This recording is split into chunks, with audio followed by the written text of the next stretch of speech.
Hello and welcome to this YouTube video that started out with a suggestion from a friend of mine who we were just chit-chatting Monday late at night, and then she goes, you should join us and make a WITCHSONA and we'll go on adventures together. And I was like, you know what? Yeah, okay. So I'm gonna put up their WITCHSONAs, which were really fun. At first I was gonna make her full classical witch, because that's what I thought, but once I saw what they had going on, I realized it was like a much more modern WITCHSONA, and I thought, okay, I can add my emo stuff to it, so you can see that like she's not extremely extravagant with like robes, which would have been what I was gonna do until I found out that we were more modern. But yeah, they're just going on like forest hiking, monster killing, familiar magical adventures.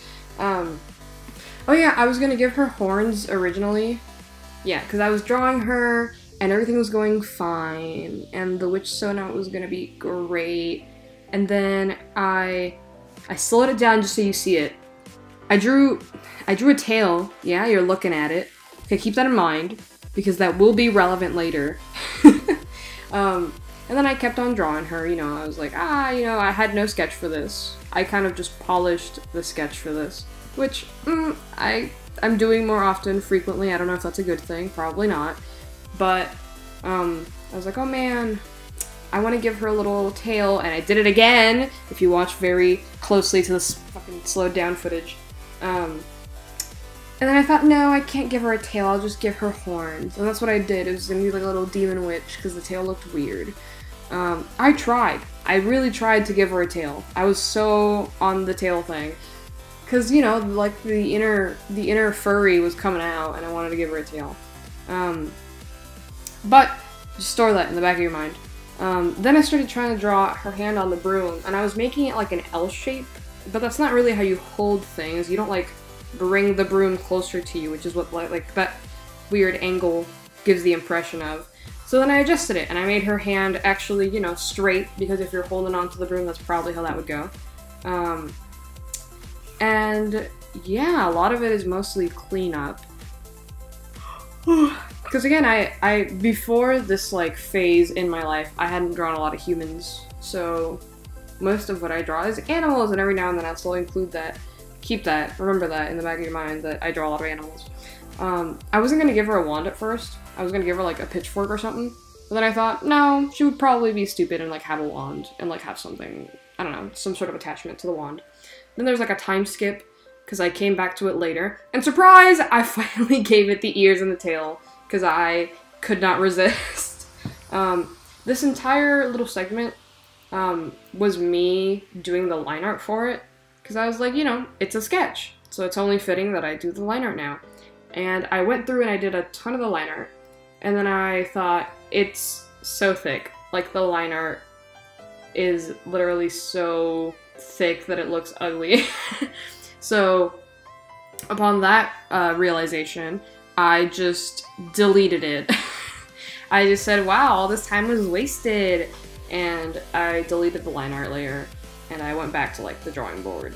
I just thought, you know what, I'm not going to redraw it with thinner line art because I'm tired and I don't want to do that. I'm just going to polish the sketch I already have.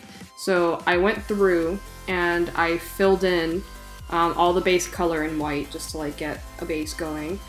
And then after that, I could finally like play around with it a little bit. I took out like you can see that I like tried to filter out the things that I had previously colored and saved. It's like her pants were a slightly darker shade of gray along with her hair. I had to take those out for coloring it because it messed with the color, and that did bite me in the bum later on. But the rest of this is just me going through the coloring process for her. I kind of wanted her to be black and white. Like I don't want to use Tim Burton as an example because that's not what I was going for. I was going more for like just an edgy teen who likes black and white and checkerboard stuff or like striped stuff. I'll put up some reference images of like that early 2000s scene. But I wanted that sort of feel along with being a witch and a furry, so it was a very weird trifecta of things. Which is a very accurate description of my personality. But you can see here I'm going through like polishing all the line art. It's all in like, the color is all in one layer and all the line art is in the other layer, and I'm just going through and I'm thickening things that need to be thickened or what have you.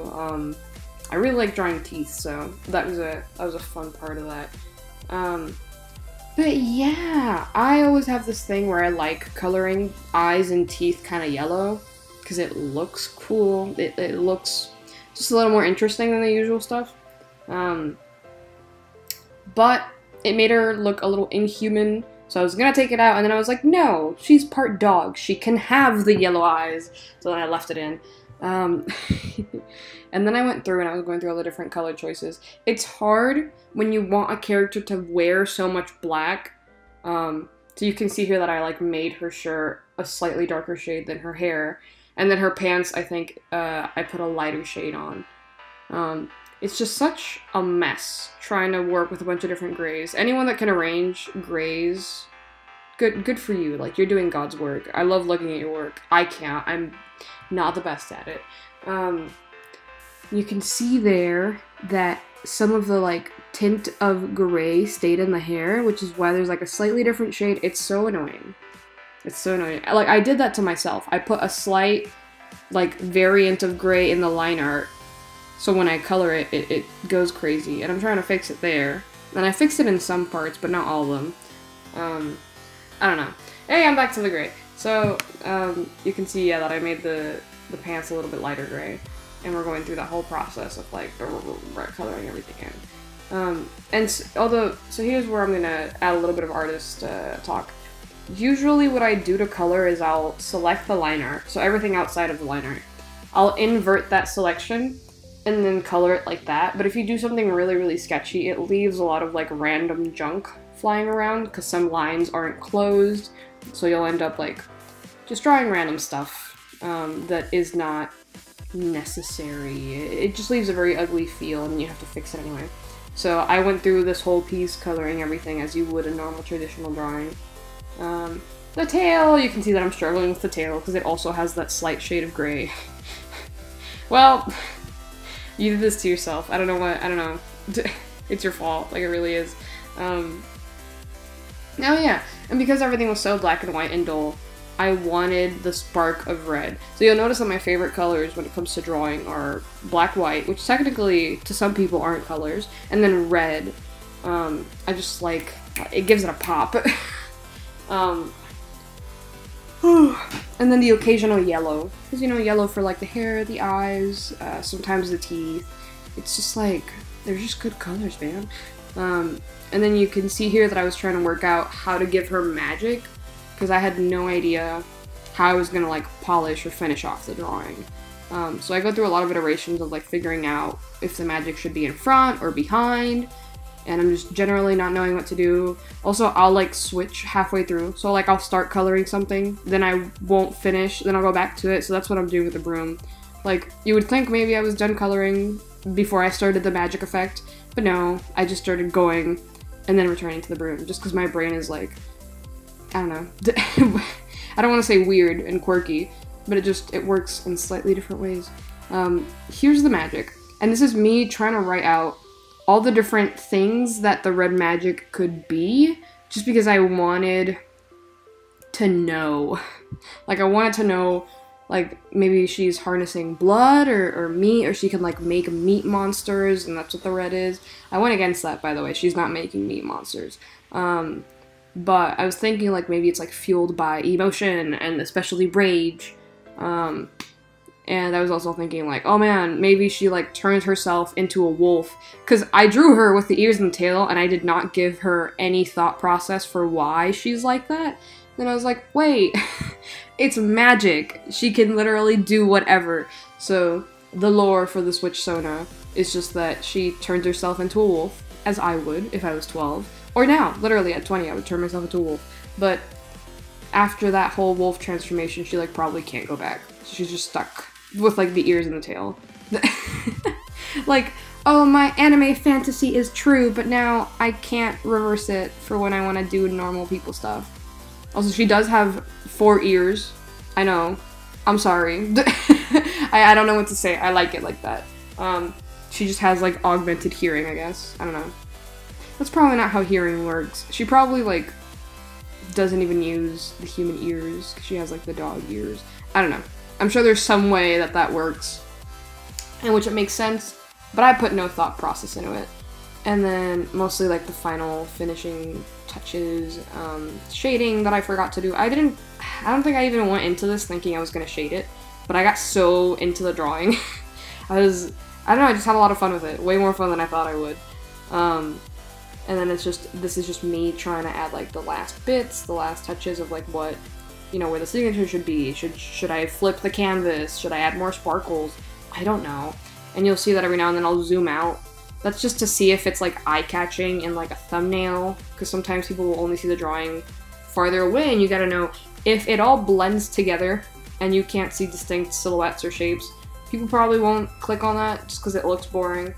And then it's weird, but that actually does help the actual piece itself. Yeah, so there's that. And then I gave her a little bit of red. I just really like the red. Okay, leave me alone. But something I didn't show here in this final art process, after all the lighting, of course, is that I did 2 versions of the drawing. And one of them is in the, like, the way I drew it, black and white. And the other version is, let me get her, is, like, slightly altered to be a little bit more, what is the word I'm looking for? Colorful? Yeah. Also, I realized when I finished recording this and I posted it that I didn't shade the broom, but it was covered by magic, so I don't care. And I'm not gonna go back to it. So there's that.